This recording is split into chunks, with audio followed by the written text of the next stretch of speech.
Bienvenidos todos a Detox Teológica, en donde el propósito es desintoxicándonos para regresar a una teología reformada. El día de hoy vamos con la sesión 210, es la parte número 2 de este paréntesis que estamos haciendo dentro del estudio de Apocalipsis para tener más información, especialmente sobre el infierno, el seno de Abraham, y todo esto está dentro del tema de la cuestión de los últimos tiempos. Ok, entonces el seno de Abraham y el infierno. La sesión anterior nos quedamos en este capítulo, en este versículo, Lucas 23, lo voy a leer nuevamente. Dice, cuando era como la hora sexta, hubo tinieblas sobre toda la tierra hasta la hora novena, y el sol se oscureció y el velo del templo se rasgó por la mitad. Entonces Jesús, clamando a gran voz, dijo, Padre, en tus manos encomiendo mi espíritu, y habiendo dicho esto, expiró. Esta frase, más adelante la vamos a ver nuevamente, pero la hace muy parecida también a Abraham antes de morir. Entonces, básicamente hay lo hace parecido, pero aquí, como comentaba la vez pasada, que la muerte como tal de todos nosotros no es una cosa natural.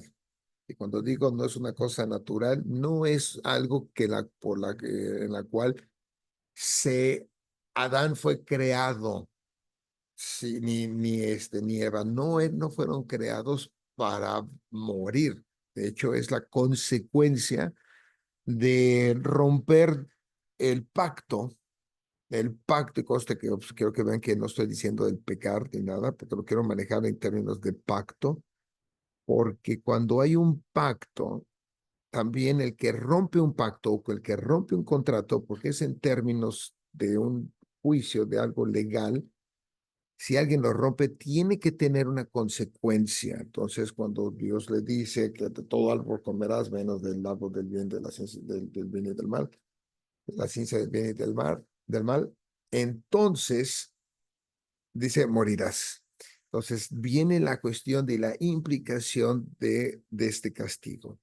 Entonces la muerte no los aniquiló, pero sí los expulsó. Y entonces ahora van a morir y están apartados, destituidos, controlados de esta manera también por Satanás. Satanás ahí les quita el cetro.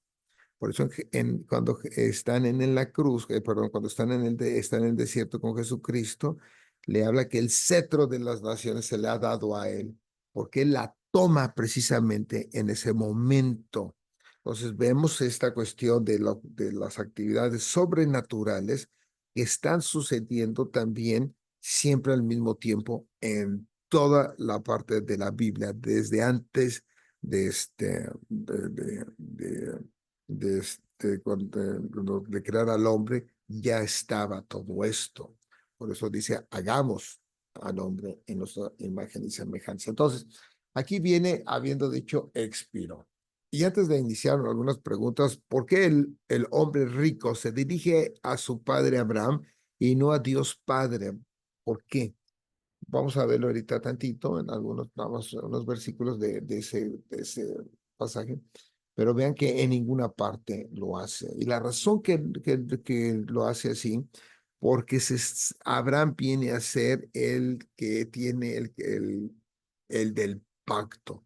Dios hace un trato, hace un convenio, hace este pacto con Abraham, en el cual lo va a hacer padre de muchos y lo va a bendecir y lo tiene que ver, lo hace de esta manera, porque ven que el plan de Dios es una vez ya a partir cuando salieron del Edén, y el Edén es el lugar donde estaba Dios ahí. Y cuando Dios está ahí, justamente, después del pecado, ahora protege ese lugar, porque nadie puede entrar por la cuestión de su santidad, y comentaba que eso es exactamente lo que pasa en el tabernáculo. Nadie puede entrar ahí, absolutamente. Y entonces después la cuestión de ahora es que tienen que ir a todos los rincones de la tierra. Entonces lo que va a hacer es de que todo esto del rincones de la tierra se va a convertir en una tierra edénica. Por eso en el Apocalipsis regresamos nuevamente y vemos un árbol, el árbol de la vida que se tiene, y hay muchas cuestiones de los ríos y todo que hacen alusión al Edén como tal. Entonces, pero ya está en términos de toda la tierra, y esto es usando y viendo el evangelio que se lo dio y ahora sí ahora sí en Tesalonicenses Pablo dice que esto nada más fue dado a los hombres y no a los ángeles. ¿Por qué? Porque así es Dios. Así lo decidió. Los ángeles no pueden predicar, no pueden hablar sobre esto. Entonces, y vamos a ver también ahorita, vamos a tocar, y una de las preguntas del infierno es ¿por qué y para qué fue creado el infierno? El infierno tiene que ver también en relación, vamos a verlo en Deuteronomio 32, que está en términos del juicio de Dios. Entonces, si no pensamos en un Dios totalmente correcto, totalmente verdadero, totalmente justo, el infierno no lo vamos a entender correctamente. Entonces, mucho de esto también se va viendo de su santidad. Y pues, ¿quién merecen pues, merecen ahí, o quiénes merecen el infierno y por qué?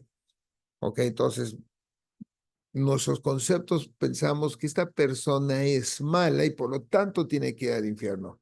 Bueno, bueno, aunque ciertamente los malos y todos van a ir, pero ¿a quién les llamamos malos? Todos hemos sido malos y todos en un momento, Pablo en Efesios habla, éramos todos en ese tiempo hijos de ira. Entonces, ¿por qué hijos de ira? Porque estábamos bajo los lazos de Satanás. Estábamos bajo su dominio, en su reino. Y por eso cuando Cristo nos ha trasladado del reino de las tinieblas a su reino de la luz. Entonces, vean cómo va esto pegando y va siendo más y más coherente. Muy bien, ahora su cuerpo está en el sepulcro cuando Jesucristo, cuando lo entrega, él muere, ¿ok? Está en el sepulcro, pero el alma de Cristo, su espíritu, porque veamos que es una dicotomía, porque también está muy fuerte en ciertas otras doctrinas, que está el alma, espíritu, cuerpo, alma, espíritu, y el hombre no es una tricotomía, sino una dicotomía. El alma y el espíritu es lo mismo. En toda la Biblia se habla indistintamente, como he dicho, nada más existe un solo versículo donde se habla alma, espíritu, también, pero está en otro contexto, pero es lo mismo. Y la razón de lo mismo también es, por ejemplo, diríamos, en qué momento se tiene el espíritu o el alma. Y vemos ahorita que nada más Dios hace Adán de la tierra y sopla. Hay dos elementos nada más, no hay que hay tres como tal. No confundamos que cuando el creyente ahora, cuando el creyente, porque esto no pasaba en el Antiguo Testamento, el Espíritu, la actividad del Espíritu Santo no estaba como ahora, porque tiene que venir toda la cuestión de nuevamente apuntando hacia la resurrección y después cuando Cristo asciende, viene ahora sí el derramamiento del Espíritu Santo a todos los que están ahí el día del Pentecostés y entonces después de ahí el Espíritu de Dios en todo creyente mora en él. Y nos hacemos entonces el templo, porque era lo que estaba, el templo era donde estaba la presencia de Dios y todo creyente, el Espíritu Santo, mora en cada uno de nosotros y por eso somos templos. Pero eso no tiene nada que ver con la persona como tal. Es el alma y el cuerpo, no el espíritu. No, el Espíritu Santo es el que mora, pero no es del hombre se está morando en nosotros. Dice, no existe el concepto que en esta parte que el alma duerme, ¿ok? El cuerpo estaba en el sepulcro y por eso se ve y dice están durmiendo, pero la que permanece viva es el alma. Y la Biblia, en la mayoría de las veces, o en casi en todas, cuando se refiere a un individuo, se está refiriendo al alma. Si ustedes bien, les dice el salmista, le habla a su alma también, le habla a él. La persona como tal es la cuestión del alma. Por eso, cuando una persona muere, el creyente, el espíritu o el alma, sube ante la presencia de Dios, ahorita ya, y viven, ¿ok? Y el cuerpo está desintegrado, ciertamente, y seremos nuevamente en el día del juicio final antes, llegará y nos va a resucitar y tendremos un cuerpo glorificado como tal. Muy bien, así que decir de la misma manera, decir que Jonás estuvo en el vientre del pez, el alma, el espíritu de Cristo estaba en el corazón de la tierra. Esto es un versículo, ahorita lo leemos, pero es así como apuntaba, porque a Jonás toda la historia del pez, cuando él lo traga y él está ahí, ahí se habla que él está apuntando hacia Cristo.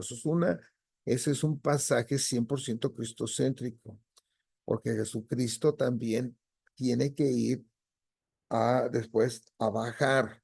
Cuando se habla del seno de Abraham y el infierno, el lugar de tormento como tal, se refiere a un compartimiento en algún lugar en la tierra. ¿Ok? Porque eso es lo que es, porque bajan. Y se habla que están en el centro, en el corazón de la tierra. Así que el Seol o el Hades está abajo. No se sabe en dónde, ¿verdad? Pero se apunta ahí donde están las almas y viven en esto. Las otras están en pleno tormento, vivas. No sabemos exactamente en dónde está, pero el Seol o el Hades tiene dos partes, ¿ok? Y están separadas ambas partes por una cima. No es un cerro, no es con C, es con S, es como un abismo. Y no pueden. Algunas traducciones, por ejemplo, americanas, le ponen que es en un mar. Entonces, eso también desprende otro tipo de comentarios teológicos, porque es el mar en donde es el caos y no pueden entrar en lo desconocido.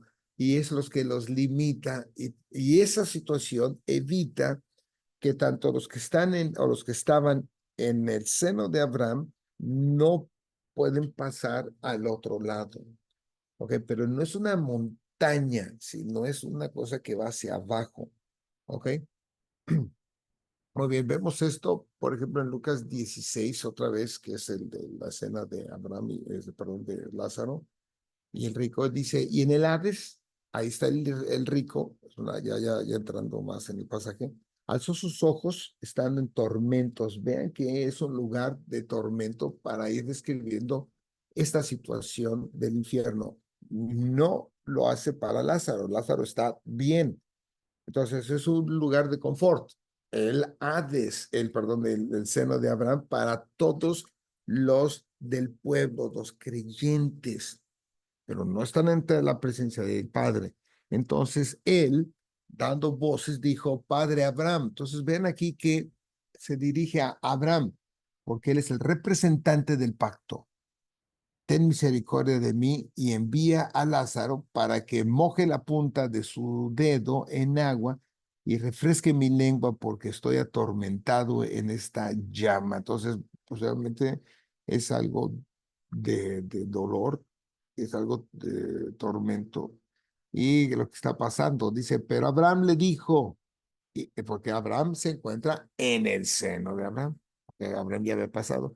Le dijo, hijo, acuérdate que recibiste tus bienes en tu vida y Lázaro también males, pero ahora este es consolado. Vean que es el seno de Abraham, es un lugar de confort, es un lugar donde había consuelo, dice, y aquí, y tú atormentado. Esas dos diferencias en el seno y en el otro, ¿ok?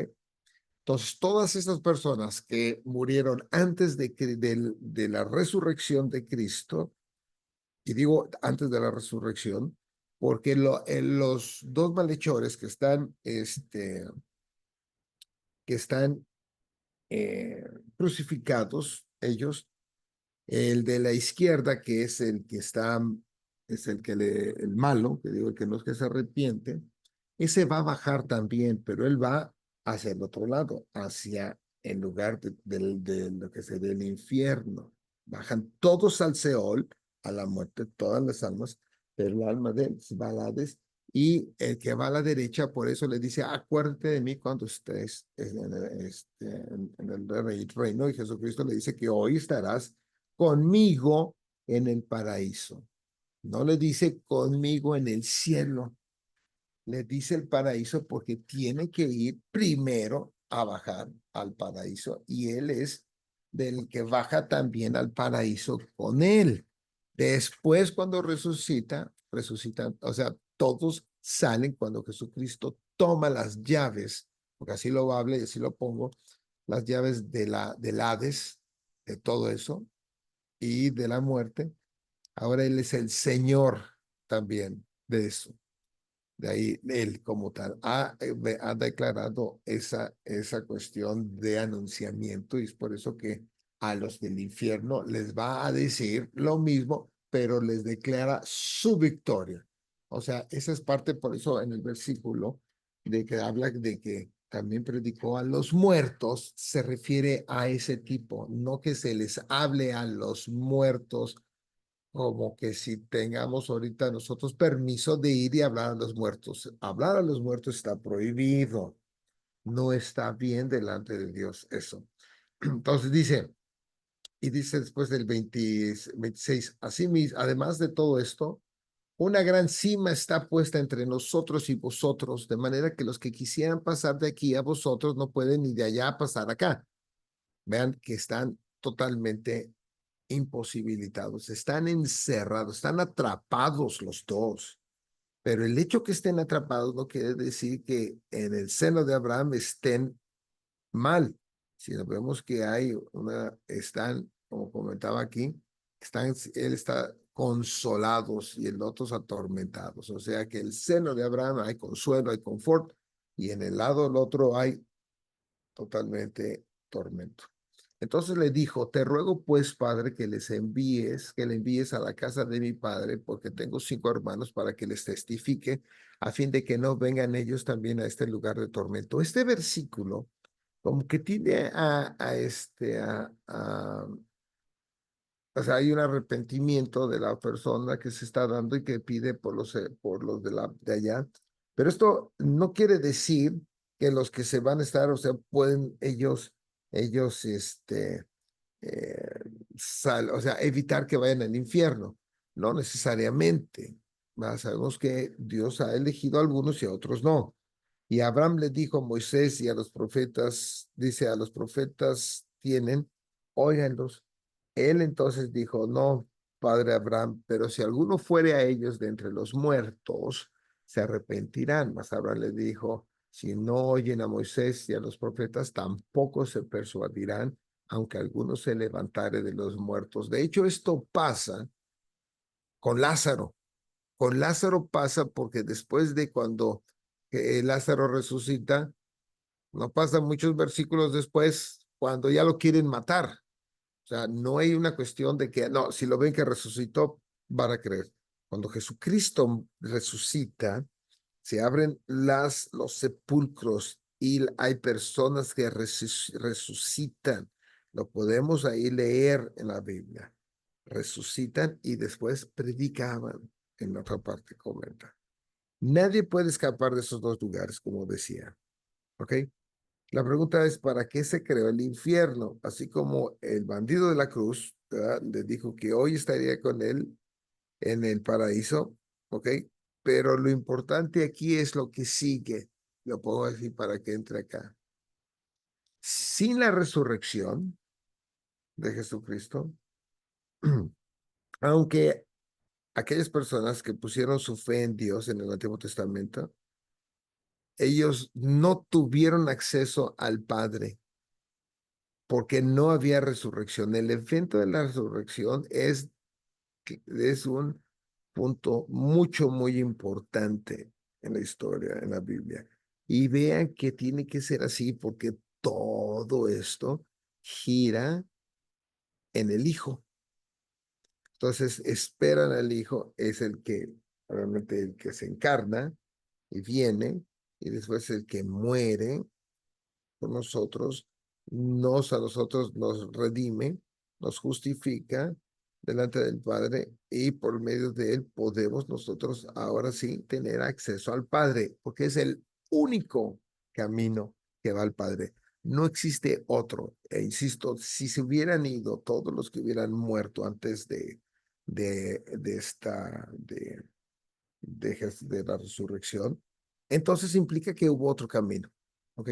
No existía ninguna posibilidad para ellos el estar bueno, en su presencia sin la representación justa de Cristo por ellos, ¿ok? No puede nadie presentarse delante del Padre si no está representado por medio de Cristo.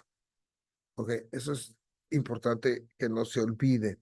El seno de Abraham era un lugar de confort, pero sin acceso al Padre. Ok, ellos también estaban esperando esta cuestión de que tienen que ser, digamos, llevados a la presencia del Padre. Y todos también estaban esperando cuando Cristo resucitara. Muy bien. En Deuteronomio 33 es un capítulo importante porque va a hablar más cosas, pero es aquí donde se empieza a hablar del infierno. Y dice, de la roca del 18, vamos a ver el 22, pero el 18 dice, de la roca que te creó, te olvidaste. Te has olvidado de Dios tu creador. Y lo vio Jehová y se encendió en ira por el menosprecio de sus hijos y de sus hijas, y dijo, esconderé de ellos mi rostro, veré cuál será su fin, porque son una generación perversa, hijos infieles, o sea, el parte del infiel, en otras traducciones, los hijos que no creyeron también. Ellos me movieron a celos con lo que no es Dios. Me provocaron a ira con sus ídolos. Yo también los moveré a celos con un pueblo que no es pueblo. Y ahí venimos nosotros, que nosotros no éramos pueblo, pero somos ya pueblo. Pablo lo habla en Corintios también. Dice, los provocaré a ira con una nación insensata. 22, porque fuego se ha encendido en mi ira y arderá hasta las profundidades del Seol. Vean, las profundidades del Seol apuntan en el infierno. Devorará la tierra y sus frutos y abrazará los fundamentos de los montes. Ok, el 23 dice, yo amontonaré males sobre ellos, emplearé en ellos mis saetas, consumidos serán de hambre y devorados de fiebre ardiente y de peste amarga. Diente de fieras enviaré también sobre ellos, con veneno de serpientes de la tierra. Vean cómo aquí este, este castigo, consumidos serán de hambre, primero amontonaré males sobre ellos, emplearé en ellos mis saetas, todas las flechas, consumidos serán de hambre. Todo esto es toda la ira de Dios sobre ellos y devorados de fiebre ardiente y de peste amarga, dientes de fieras enviaré también sobre ellos con veneno de serpientes de la tierra.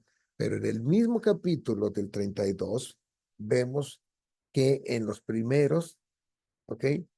Está todo este juicio está en términos perdón, todo esto del infierno está en términos de un juicio y un juez. Y dice, escuchad cielos y hablaré, y oiga la tierra los dichos de mi boca, goteará como la lluvia mi enseñanza, destilará como el rocío mi razonamiento, como la llovizna sobre la grama, y como las gotas sobre la hierba, porque el nombre de Jehová proclamaré. Engrandeced a nuestro Dios. Él es la roca cuya obra es perfecta, porque todos sus caminos son rectitud. Dios de verdad y sin ninguna iniquidad en él. Es justo y recto. Vean cuál es la posición. Él es justo y recto. La corrupción no es suya. De sus hijos es la mancha. Generación torcida y perversa. Así pagáis a Jehová, pueblo loco e ignorante. No es Él tu Padre que te creó, Él te hizo y te estableció. vean que todo esto está en términos de un Dios justo, ¿ok? Y un juicio justamente. Es una generación perversa y mala, así que se ve en este pasaje que el infierno es primeramente un lugar de juicio. Y por eso es todo este dolor, es todo este castigo. Recordemos que cuando hay un castigo, proviene de un juicio, pero no es de nada más así de castigo sin enjuiciarlos, porque si enjuiciarlos sin saber, entonces no estaríamos viendo como comenta aquí, que es un Dios justo y recto. Ahora bien, en el Mateo 25:41 también se habla algo da también comentarios de el infierno. Dice, entonces dirá también a los de la izquierda, apartaos, apartaos de mí, malditos, al fuego eterno preparado para el diablo y sus ángeles. El infierno fue creado principalmente, lo pone aquí, para el diablo y sus gentes, pero también para todos los hijos infieles. O sea, es decir, a todas estas almas que están en el infierno, obviamente que no están, que no creyeron y que no están predestinados, los envía directamente ahí. Sin embargo, debido a que Dios es justo y verdadero, Él tiene que juzgar al malvado. Entonces el infierno es el lugar de juicio ahí. También es el lugar para la corrupción, por así redondeado, corrupta, ¿no? O los corruptos. El versículo 19. El infierno no es un estado mental. Muchas personas consideran que es una cuestión mental. No lo es. El hombre rico estaba sufriendo el juicio de Dios. El infierno no es un compartimiento de un pozo nada más. El infierno es la separación de Dios. Los separa, ¿ok? No los ve, los pone, no los bendice, entonces los saca. ¿Por qué? Dios también está en el infierno, porque Él está en todas partes, pero digamos que no los ve. Por eso en Salmos dice, no escondas tu rostro de mí, porque el rostro implica que los va a bendecir, los ve, y el no dar el rostro es que entonces, si lo quiero ver, les da la espalda, ¿ok? Los últimos versículos de Deuteronomio 32 dicen, porque Jehová juzgará a su pueblo y por amor de sus siervos se arrepentirá.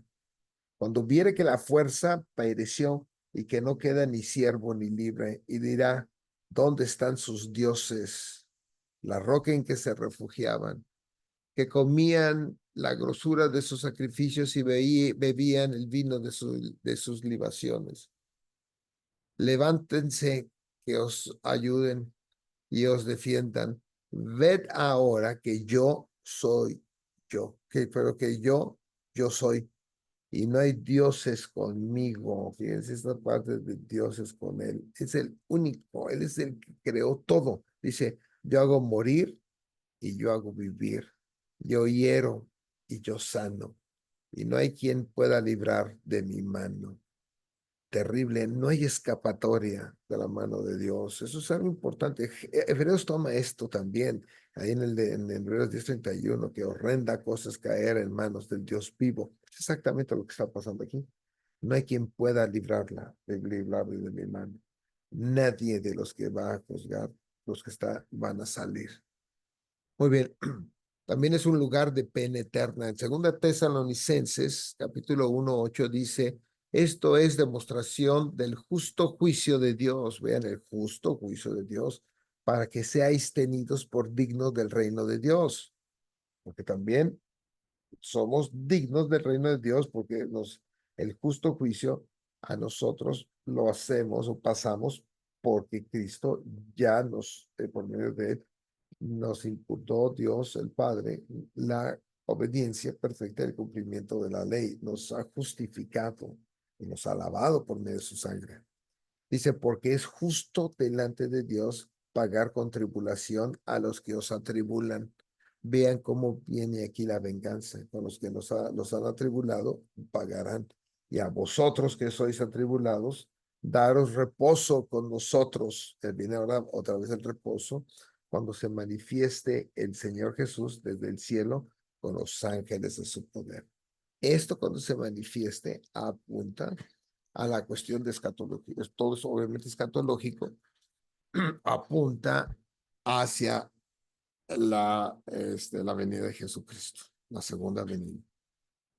Dice aquí en llama de fuego para dar retribución. Vean que viene, dice acá, cuando se manifiesta el Señor Jesús desde el cielo con los ángeles de su poder en llama de fuego, para dar retribución a los que no conocieron a Dios ni obedecen al evangelio de nuestro Señor Jesucristo. La persona que no puede obedecer el evangelio, los cuales sufrirán pena de eterna perdición. Vean que el tiempo es eterno aquí, excluidos de la presencia del Señor. ¿Ok? Vean lo que comentábamos, los quita de su presencia y de la gloria de su poder. Cuando venga en aquel día, o sea, en el día del juicio, para ser glorificado en sus santos y ser admirado en todos los que creyeron, por cuanto nuestro testimonio ha sido creído entre vosotros. Si leemos, por ejemplo, el penúltimo capítulo de Apocalipsis, también va a haber ese deseo y dice que lo veremos a él cara a cara. Entonces aquí viene lo mismo. Apocalipsis 20:15, el 20:15 dice, y vi un gran trono, nuevamente estos conceptos de infierno, un gran trono blanco. El gran trono blanco es el mismo juicio final, no es que viene un trono para naciones, un trono para los judíos, no, eso es dispensación, no totalmente. Y vi un gran trono blanco y aquel que estaba sentado en él, delante del cual huyeron la tierra y el cielo y ningún lugar se encontró para ellos. Y vi a los muertos, grandes y pequeños, de pie ante Dios y los libros fueron abiertos. Vean el juicio, es un juicio, llega el juez y abre los libros. Y otro libro fue abierto, el cual es el libro de la vida y fueron juzgados los muertos por las cosas que estaban escritas en los libros según sus obras. ¿Ok?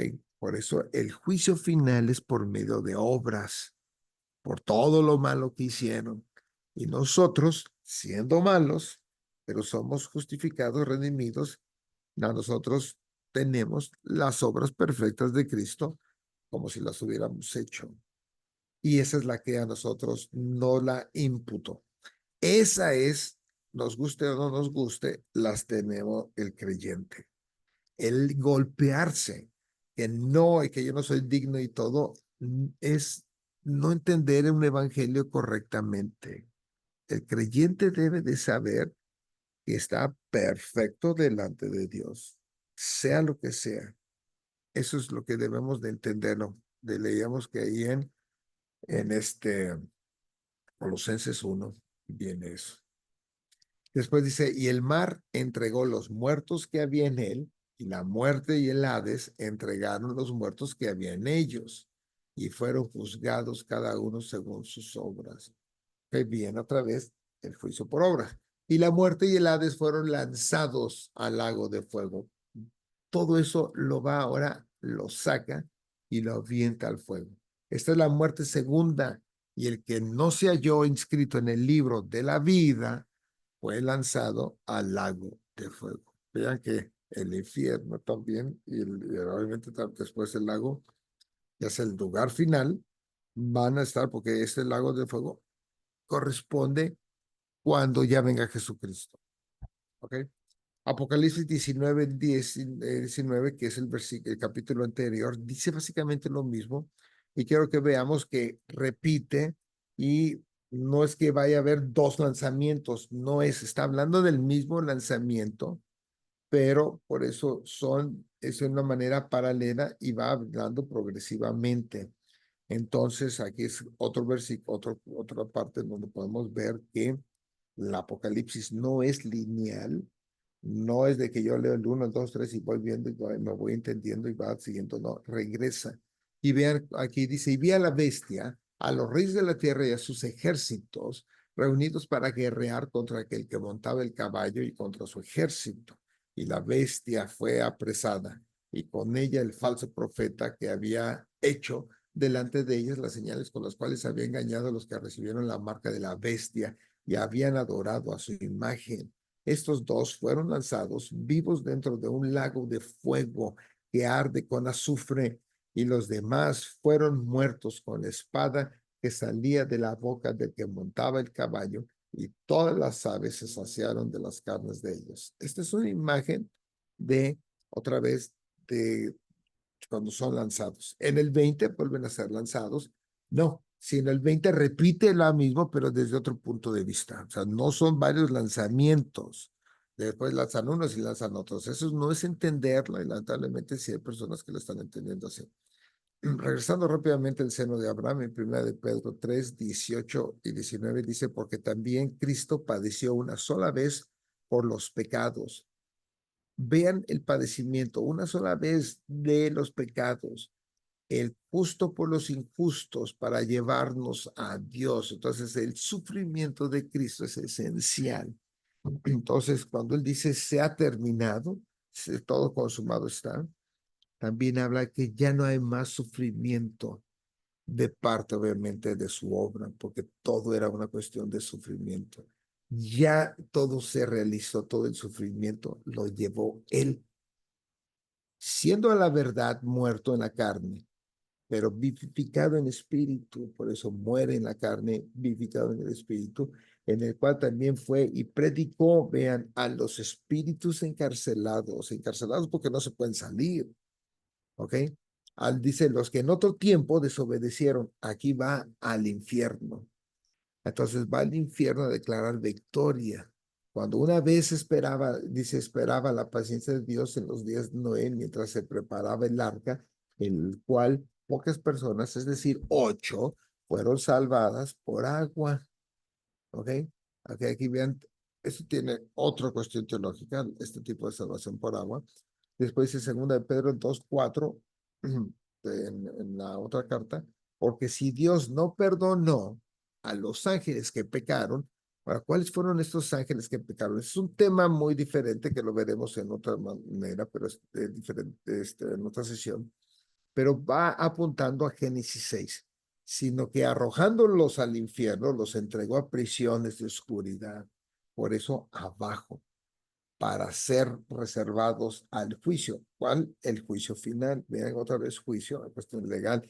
Y si no perdonó al mundo antiguo, sino que guardó a Noé, pregonero de justicia, con otras 7 personas, trayendo el diluvio sobre el mundo de los impíos, y si condenó por destrucción a las ciudades de Sodoma y de Gomorra, reduciéndolas a ceniza y poniéndolas de ejemplo a los que habían de vivir impíamente, y libró al justo Lot, abrumado por la nefanda conducta de los malvados, porque este justo que moraba entre ellos afligía cada día su alma justa, viendo y oyendo los hechos inicuos de ellos. Sabe el Señor librar de tentación a los piadosos y reservar a los injustos para ser castigados en el día del juicio. Y mayormente aquellos que siguiendo la carne andan en concupiscencia e inmundicia y desprecian el señorío. Okay. Aquí una cuestión importante. Todos estos castigos, juicios que se tienen, apuntan al juicio final y al castigo final de ellos. Entonces, en Judas 1:6, quiero que veamos aquí esto, mas quiero recordaros, ya que una vez los habéis sabido, que el Señor, habiendo salvado al pueblo, sacándolo de Egipto, después destruyó a los que no creyeron. Fíjense, vean cómo toda esa actividad en Egipto que que se vio, son antesalas que apuntan al juicio final. Después destruyó a los que no creyeron y a los ángeles que no guardaron su dignidad. Otra vez en lo mismo, apunta a Génesis 6. Hay estos ángeles, los cuales se involucran con las mujeres. Dice que ¿dónde voy? Y a los ángeles que no guardaron su dignidad, sino que abandonaron su propia morada, los ha guardado bajo oscuridad en prisiones eternas para el juicio del gran día. como Sodoma y Gomorra y las ciudades vecinas, las cuales de la misma manera que aquellos, habiendo fornicado, ¿ok? Es importante ver la cuestión de la fornicación, he ido en pos de vicios contra la naturaleza. La naturaleza es lo que la cuestión contra las mismas especies. Y lo que Dios manda, fueron puestas, por ejemplo, sufriendo el castigo del fuego eterno. Veamos, de todos estos pasajes que se está hablando, va apuntando ciertamente a esta parte del Génesis. Pero veamos cómo Cristo bajó a los infiernos, ¿ok? No a sufrir, sino a predicar. Veamos en 1 de Pedro 3, 20 al 23 rápidamente, porque también Cristo padeció una sola vez por los pecados, el justo por los injustos, para llevarnos a Dios, ¿ok? Vea que tiene que venir esta cuestión de crucifixión, si no, no lleva a nadie y nadie de los que habían muerto, siendo a la verdad muerto en la carne, pero vivificado en el espíritu, en el cual también fue y predicó a los espíritus encarcelados. Lo habíamos leído, los que en otros tiempos desobedecieron cuando una vez esperaba la paciencia de Dios en los días de Noé, mientras se preparaba el arca, el cual pocas personas, es decir, 8, fueron salvadas por el agua. El bautismo que corresponde a esto ahora nos salva, ¿ok? No quitando las inmundicias de la carne, sino como la aspiración de una buena conciencia hacia Dios por la resurrección de Jesucristo. Vea que todo gira en Cristo, quien habiendo subido al cielo, está a la diestra de Dios y a él están sujetos ángeles, autoridades y potestades. Esto es todo este grupo sobrenatural. Ángeles, autoridades, ¿ok? Y potestades corresponden a diferentes personas, seres, tanto hay unos con cuerpo, otros no, celestiales como tal. Primero de Pedro 4:6 dice, a esto les parece cosa extraña que vosotros no corráis con ellos en el mismo desenfreno, disolución, y os ultrajan, pero ellos darán cuenta al que está preparado para juzgar a los vivos y a los muertos. ¿Ok? Porque por esto también ha sido predicado el evangelio a los muertos, para que sean juzgados en carne según los hombres, pero vivan en el espíritu según Dios. Entonces, vean que esta predicación y todo los va a poner porque los tienes parte de este juicio justo. Les va a leer su sentencia en pocas palabras. ¡Pum! Y les va a declarar, ¿sabes qué? Hemos ganado, he resucitado y ahora sí, ya vendrá lo otro, es lo que no desean. Muy bien, ese es el fin. Vamos a continuar más una parte que vamos a ver todavía algo más del seno de Abraham y ver un poquito sobre la cuestión de esta tierra que Abraham compra para su esposa Sara y ahí está involucrada toda la cuestión de su herencia. Así que les invito a volver a checar y volver a ver las otras sesiones.